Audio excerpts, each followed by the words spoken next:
Nesse vídeo nós vamos, claro, falar sobre a definição de taxa de juros, vamos dar uma passada nas falas do Powell e o que a gente pode esperar daqui para frente na macroeconomia, e nós vamos já trazer as consequências para a economia real e os seus investimentos.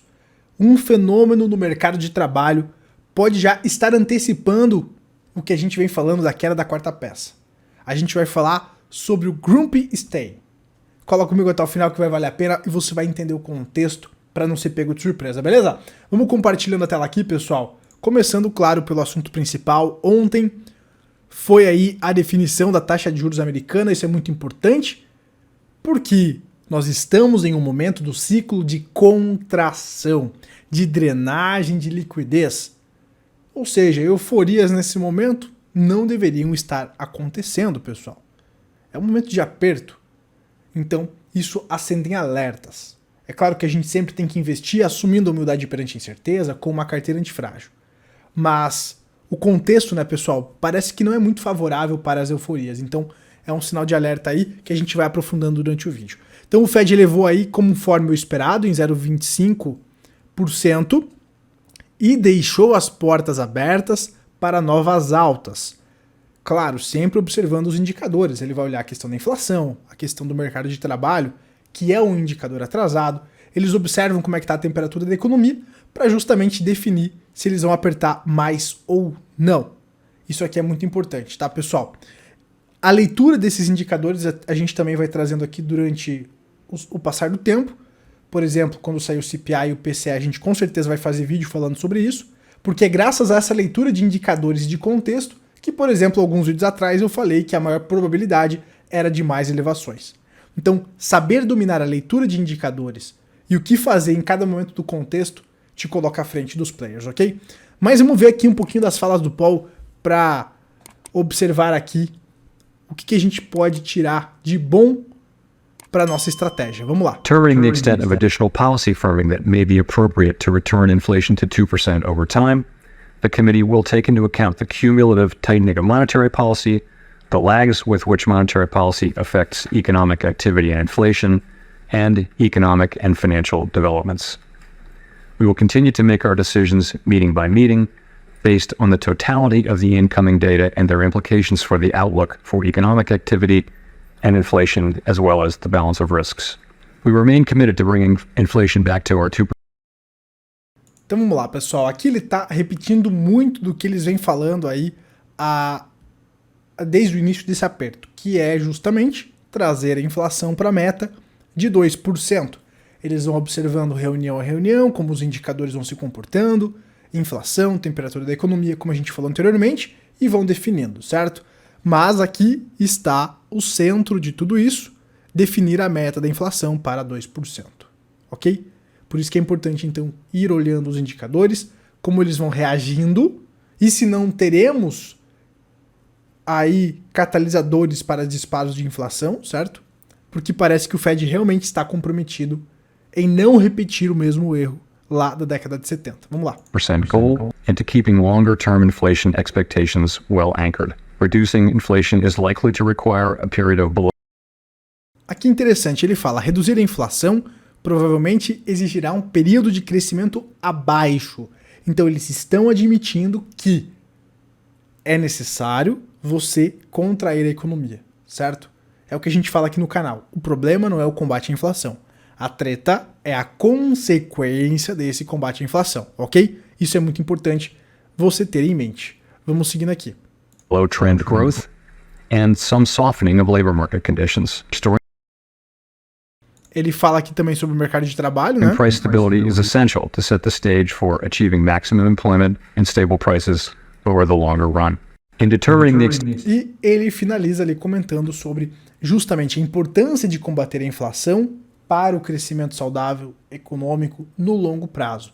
E ele falar no longo prazo, falar de longo prazo é muito importante, porque ele está falando que um preço pode ser pago no curto prazo para que bons frutos sejam colhidos no longo prazo. Isso é um discurso muito alinhado com o que eles vêm trazendo ali justamente de não repetir o mesmo erro da década de 70, que é parar de apertar a economia antes, certo? E criar uma segunda onda inflacionária. Então, eles estão trabalhando para justamente não criar uma segunda onda inflacionária e não ter uma década perdida novamente. Isso é muito importante e pode justamente trazer grandes oportunidades aí para os investidores, tá? Bom, vamos seguindo aqui, pessoal. Aqui está justamente a taxa de juros atual, com essa elevação. Estamos chegando aos patamares lá de 2006. Para quem acompanha o canal já faz um tempo, ou é meu aluno do Clube dos Capitalistas 2.0, meu treinamento, meu curso, já sabe que as tretas geralmente acontecem quando o juro cai e não quando ele está subindo. Ou seja, nós ainda estamos no momento do ciclo de contração, de drenagem de liquidez, de elevação de taxa de juros, mas lembro vocês novamente que geralmente, historicamente falando, as tretas acontecem quando o juro está caindo e ainda o juro está subindo. Então fica o questionamento, será que essa euforia toda dos mercados faz sentido? Ou seria interessante você ter aí uma carteira antifrágil, gerenciar risco para eventuais oportunidades, né? Fica aí o questionamento, certo, pessoal? Então eventuais oportunidades podem aparecer aí. E aqui nós temos uma ideia do que pode estar acontecendo com o mercado de trabalho. O próprio Powell, aqui nas falas dele, ele fala que uma desaceleração pode ser necessária, que o mercado de trabalho pode ser afetado, porque justamente o mercado de trabalho aquecido, ele é uma pressão inflacionária, né? Quando o profissional tem barganha, porque o mercado está aquecido e existe uma competição pelo aquele funcionário, o custo da mão de obra aumenta, etc. Então isso tem que ser repassado. Então uma economia aquecida é uma economia que pode justamente dificultar o combate à inflação. Como você já entendeu, precisa desacelerar. E aí nós provavelmente aqui podemos estar vendo os primeiros sinais desse mercado de trabalho enfraquecendo, dessa barganha do trabalhador diminuindo. A pandemia, ela criou muitas distorções, pessoal, muitas distorções, tanto econômicas quanto também na nossa vida, no nosso cotidiano. Quando as pessoas lá na pandemia, elas ficaram recebendo auxílios, muitas pediram demissão, foram curtir mais a vida, tomaram a decisão que elas não precisavam mais daquele emprego, se estressar e tal. Então isso criou, cara, uma outra mentalidade na galera, certo?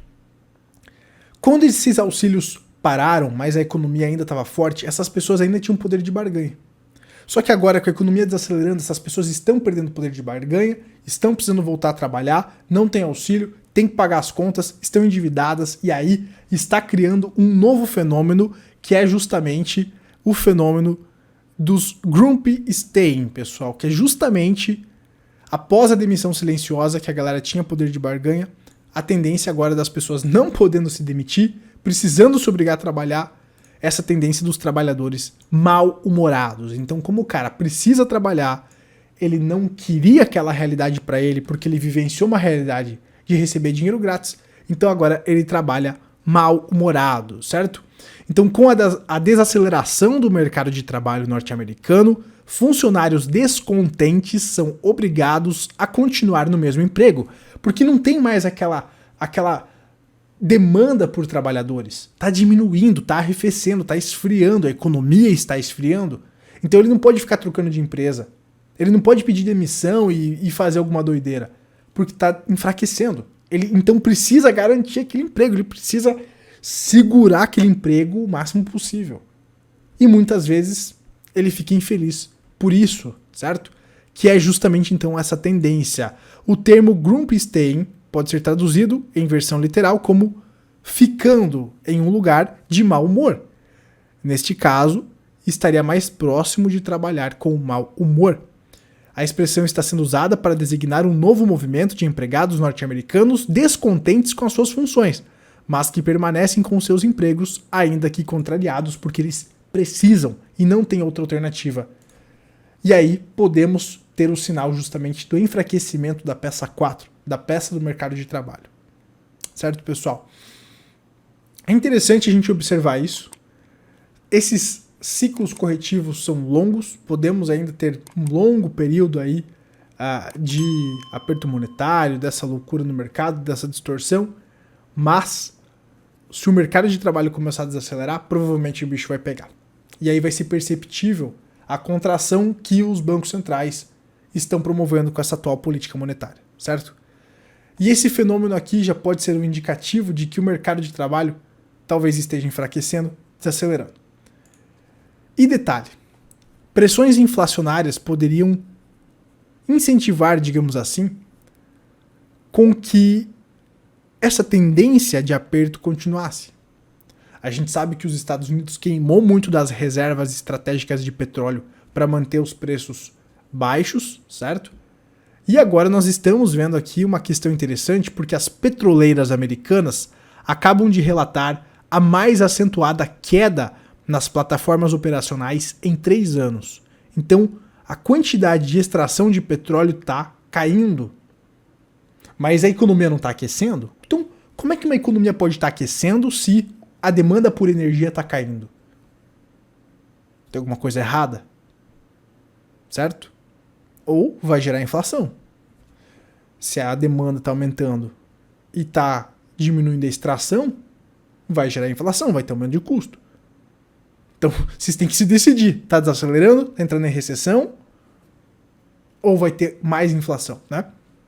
A falta de urgência dessas empresas em aumentar a produção está abrindo caminho para outra fonte de alta nos preços do petróleo e gás, o que, em última instância, criará mais pressão ascendente sobre a inflação, pessoal. Teve uma grande queda lá em 2020, que tudo foi fechado, e nós estamos agora vendo justamente uma queda aí, mês a mês, acentuada dessas operações, dessas extrações. Isso poderia já ser um sinal da desaceleração, mas se a economia está tão acelerada quanto dizem por aí, poderia ser um sinal de inflação, de aumento de inflação à frente. Então é interessante você olhar o contexto como um todo, tá bom, seu capitalista? Mas por hoje é isso, finalizamos por aqui. Se você gostou, deixa seu like aqui embaixo, se inscreve no canal para não perder os próximos vídeos, compartilha para geral aí nos grupos do WhatsApp, para que as pessoas entendam o que está acontecendo e não sejam pegas de surpresa. Até a próxima, seu capitalista. Tchau, tchau.